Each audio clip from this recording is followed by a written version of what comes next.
नमस्कार, स्वागत है आप सभी का मौसम तक चैनल पर। मैं हूं देवेंद्र त्रिपाठी और इस वीडियो में बात अगले 3 दिनों के मौसम की। आज 16 नवंबर है। 16, 17 और 18 नवंबर के दिन कैसा मौसम बदलाव लेकर आ सकता है, इसकी जानकारी लेंगे इस वीडियो में। इस बीच मध्य भारत में मध्य प्रदेश के कई जिलों पर प्रचंड रूप से टेम्परेचर लगातार गिर रहा है और कड़ाके की ठंड समय से बहुत पहले पड़ रही है।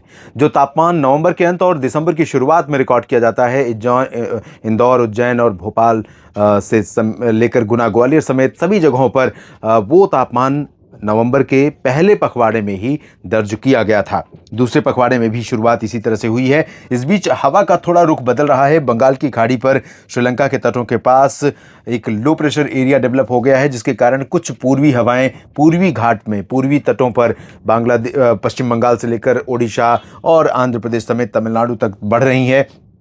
इन्हीं हवाओं के कारण तमिलनाडु और पुदुचेरी तथा आसपास के भागों में बरसात बढ़ रही है। इस बीच आपको बता दें कि बीते 24 घंटों के दौरान भी टेम्परेचर काफ़ी नीचे गया है और इसके परिणाम स्वरूप आज सबसे कम जो तापमान रिकॉर्ड किया गया 2.3 डिग्री सेल्सियस शून्य से नीचे रहा काजीगुंड में, जम्मू कश्मीर में।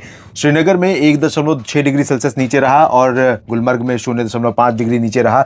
मनाली में 2.5 डिग्री पारा आज दर्ज किया गया है। बुनतर में 3.1, बनिहाल में 4.2 और 4.7 डिग्री सेल्सियस सुंदरनगर में रहा। मुक्तेश्वर कुमाऊं में 6.2। अंबिकापुर छत्तीसगढ़ में मैंने बताया था कि तापमान बढ़ सकता है, लेकिन इसके विपरीत यहां पर तापमान गिरा है। आज भी येलो अलर्ट छत्तीसगढ़ सहित मध्य प्रदेश तथा आसपास के भागों पर बना हुआ है।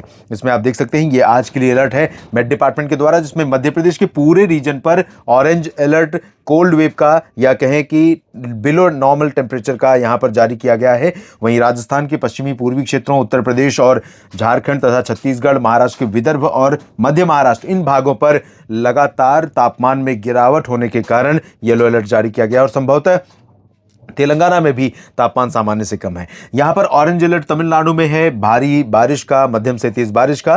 केरल, आंध्र प्रदेश के रायलसीमा और तटीय क्षेत्र तथा अंडमान व निकोबार द्वीप समूह में लाइट रेन का येलो अलर्ट यहां पर जारी किया गया है। तो तापमान की स्थिति आप देखिए, भोपाल में भी 6 डिग्री सेल्सियस पहुंच गया पारा। हिसार, इंदौर में भी 6.4, 6.6 रहा। मंडी में, हिसार में 6.8 और 7.3 उमरिया में रहा। रीवा में 7.4। मुझे उम्मीद थी कि रीवा सहित पूर्वी मध्य प्रदेश के भागों पर जो हवा का रुख बदल रहा है उसके चलते टेम्परेचर थोड़ा बढ़ेगा। हवा एक्चुअली बदली है, लेकिन उसकी हाइट अलग है। लगभग 1.5 किलोमीटर की ऊंचाई पर पूर्वी हवा आनी शुरू हो गई, लेकिन सरफेस से लेकर 500 मीटर 1 किलोमीटर के बीच में हवा अभी भी उत्तर की आ रही है और उसके परिणाम स्वरूप यहाँ पर तापमान गिर रहा है। इधर नौगांव में 7.6, कानपुर में 7.8, 7.9 रहा। चूरू में आज तापमान थोड़ा बढ़ा है। ऊना में तापमान 8 डिग्री सेल्सियस रहा। पटियाला में 8.4। तो ये स्थिति तमाम जगहों पर, भारत में 20 जगहों का हमने देखा डेटा। डाल्टनगंज झारखंड में भी तापमान, जबलपुर मध्य प्रदेश में भी तापमान सामान्य से काफी नीचे रिकॉर्ड किया जा रहा है।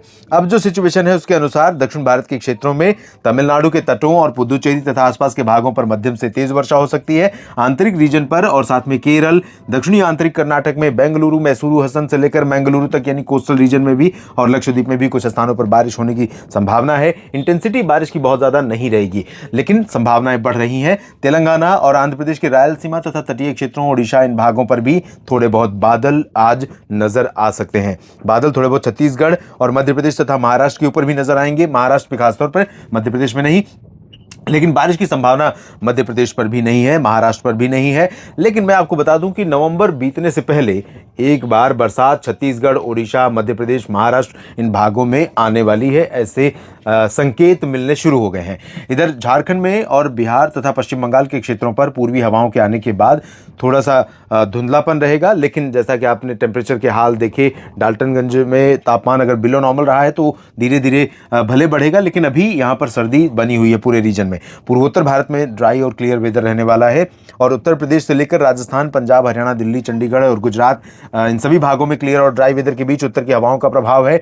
जम्मू कश्मीर से उत्तराखंड के बीच में साफ और शुष्क मौसम रहेगा। गिलगित बाल्टिस्तान, मुजफ्फराबाद से लेकर लद्दाख के बीच में शुष्क मौसम रहेगा। एक WD उत्तर भारत के बेहद करीब से होकर गुजरा, लेकिन उसका प्रभाव भारत के ऊपर नहीं है और ना ही यहां से कोई नीचे से सपोर्ट मिल रहा है जिसकी वजह से यहां कोई क्लाउडिंग होगी। पंजाब, जम्मू कश्मीर, हिमाचल तथा उत्तराखंड और आसपास के भागों पर थोड़े बहुत बादल आजकल में दिखाई देंगे, लेकिन बरसात होने की संभावना फिलहाल नहीं है। कल की स्थिति देखते हैं 17 नवंबर की। 17 नवंबर को ओडिशा के तटों के करीब और आंध्र प्रदेश के तटों के करीब बादल बारिश वाले पहुंचने शुरू हो रहे हैं और धीरे धीरे तटीय आंध्र प्रदेश, तमिलनाडु के आंतरिक रीजन और तटीय क्षेत्रों तथा केरल और आंतरिक कर्नाटक के जो साउदर्न पोर्शन है उन भागों में और लक्षद्वीप में कई जगहों पर बरसात की संभावना है। लेकिन तटवर्ती तमिलनाडु के भागों और पुदुचेरी तथा आसपास के भागों पर मध्यम से भारी वर्षा होने की संभावना यहां पर नजर आ रही है। नेल्लोर समेत ये जो दक्षिणी तटवर्ती आंध्र प्रदेश है यहां पर भी बारिश हो सकती है। बाकी उत्तरी आंतरिक कर्नाटक, तेलंगाना, आंध्र प्रदेश के उत्तरी तटवर्ती रीजन, ओडिशा, छत्तीसगढ़ और महाराष्ट्र के विदर्भ, मराठवाड़ा, मध्य महाराष्ट्र, यहां पर कुछ बादल दिखने शुरू होंगे। झारखंड और गंगे पश्चिम बंगाल के ऊपर भी हल्के हल्के बादल कल दिखाई दे सकते हैं, लेकिन बरसात की उम्मीद या संभावना या आशंका नहीं है। बिहार पर नमी पहुंच रही है, पूर्वोत्तर भारत में नमी है और उत्तर भारत के भागों पर क्लियर और ड्राई वेदर है। लगातार टेम्परेचर अभी भी बिलो नॉर्मल बना हुआ है, बना रहेगा और एटमॉस्फेयर में थोड़ी सी नमी ऐड होने के कारण धुंधलापन बढ़ सकता है। दिल्ली एनसीआर समेत चंडीगढ़ और उत्तरी हरियाणा तथा उत्तर के उत्तर प्रदेश के जो रीजन है और पूर्वी उत्तर प्रदेश में बाकी कोई ज़्यादा चेंज नहीं होगा। पर्वतीय क्षेत्रों पर भी क्लियर और ड्राई वेदर बना रहेगा लगातार। और तीसरे दिन यानी 18 नवंबर की स्थिति देख लेते हैं। 18 नवंबर को आप देखिए यहाँ पर उत्तर की जो हवा है उसका दायरा धीरे धीरे सिमटता जा रहा है, सिकुड़ता जा रहा है, लेकिन इसके बावजूद ये पंजाब से लेकर मध्य प्रदेश और पश्चिमी उत्तर प्रदेश तथा राजस्थान और दिल्ली, हरियाणा, चंडीगढ़, इन सभी भागों को यह हवा प्रभावित करती रहेगी। यहाँ पर मौसम में ठंडक बनी रहेगी और तापमान में गिरावट या कहें तापमान जिस रेंज में है उसी रेंज पर बना रहेगा। धीरे धीरे बढ़ोतरी तापमान में होगी जब ये हवाएं और प्रभावशाली होंगी। तो अनुमान यह है कि नवंबर के अंत में इन सभी भागों पर, उत्तर, मध्य और पूर्वी भारत के राज्यों पर अधिकांश जगहों पर तापमान थोड़ा ऊपर जा सकता है और अपेक्षाकृत जो अभी सर्दी है उससे थोड़ा सा कम सर्दी अनुभव कर सकते हैं उस दौरान। पूर्व उत्तर भारत के पहाड़ों पर भी क्लियर और ड्राई वेदर के बीच सर्दी सुबह, रात में और दिन में मौसम अपेक्षाकृत साफ। पूर्वोत्तर भारत में वही स्थिति। दक्षिण भारत के क्षेत्रों पर नॉर्थ ईस्ट मानसून के और ज्यादा क्षेत्रों में एक्टिव होने की संभावना बढ़ रही है। दक्षिणी तमिलनाडु, तटीय तमिलनाडु और केरल तथा आसपास के भागों पर तेज वर्षा हो सकती है। आंतरिक रीजन में कई जगहों पर बारिश होने की संभावना है, लेकिन इंटेंसिटी बहुत ज्यादा नहीं रहेगी।